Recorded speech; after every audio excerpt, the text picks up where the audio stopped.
Dear friends, आज हम दो बातें करेंगे दो मौज़ूआत के ऊपर।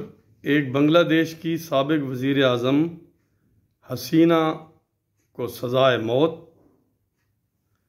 और दूसरा, अफ़गानिस्तान से बढ़ती हुई दहशतगर्दी। कहना हम ये चाहेंगे कि बांग्लादेश की हुकूमत वैसी ही गलती कर रही है नज़रियाती तौर पे जो पाकिस्तान ने की। पाकिस्तान ने अमेरिका या CIA से मिलके सऊदी अरेबिया वगैरह सबसे अपने सारे रीजन में मजहबी रहनुमाओं को स्पेस फराहम की और उन्हें इस बात की इजाज़त दी कि वो टेररिस्टों की खेपें तैयार करें ताकि जिहाद अफ़गानिस्तान लड़ा जाए। और पाकिस्तान की ये भी साथ ही एक ख्वाहिश थी कि हम इनको भारत के ख़िलाफ़ कश्मीर में भी इस्तेमाल करेंगे। उसका नतीजा क्या हुआ है? वो एक साइकिल चलता रहा तबाही का, कत्ल गारतगरी का, बम धमाकों का, सुसाइड बमिंग का, मस्जिदों पे, मंदिरों पे, चर्च पे, नाम बारगाहों पे। और आज वही जो एलिमेंट था जिसको हमने जगह फराहम की और उन्हें फलने फूलने का मौका दिया और उन्हें अफ़गानिस्तान पे काबिज होने में मदद की, आज वो पाकिस्तान के सामने खड़े हुए हैं और पाकिस्तान लड़खड़ा रहा है, उसके खिलाफ जंग लड़नी पड़ रही है। और पाकिस्तान का बयानिया कमज़ोर पड़ रहा है, चूँकि वो उन्हीं को तो तैयार किया, उन्हें बताया कि शरीयत नाफिज करनी है। अब वो तो शरीयत नाफिज कर चुके, वो कहते हैं पाकिस्तान में भी नाफिज होनी चाहिए। अब पाकिस्तान को समझ नहीं आ रही कि वो क्या करे।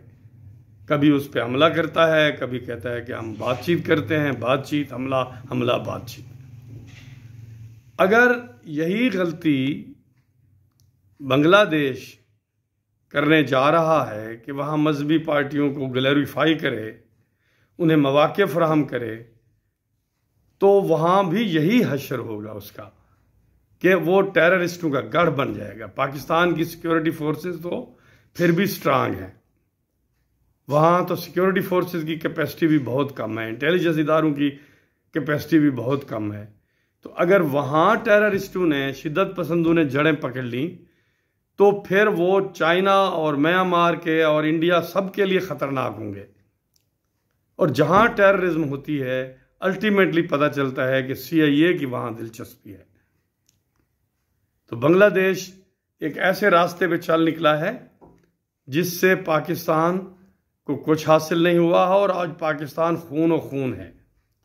अगर उसने भी यही किया तो उसके साथ भी यही होगा। और पाकिस्तान की जो आज तवक्कुआत हैं अफ़गानिस्तान से, वो 0 डिग्री हैं। हमें यकीन है कि तालिबान पीछे नहीं हटेंगे। तो अब यहाँ बातें ये हो रही हैं कि रजीम चेंज की जाए। रजीम चेंज करेंगे तो आपका इत्तेहादी कौन है? अगर रशिया आपके साथ होता फिर तो समझ आती थी कि सेंट्रल एशियन रिपब्लिक्स के लोग आपकी सपोर्ट करते। रशिया ने तो तस्लीम कर लिया है तालिबान हुकूमत को, वाहिद मुल्क है दुनिया का।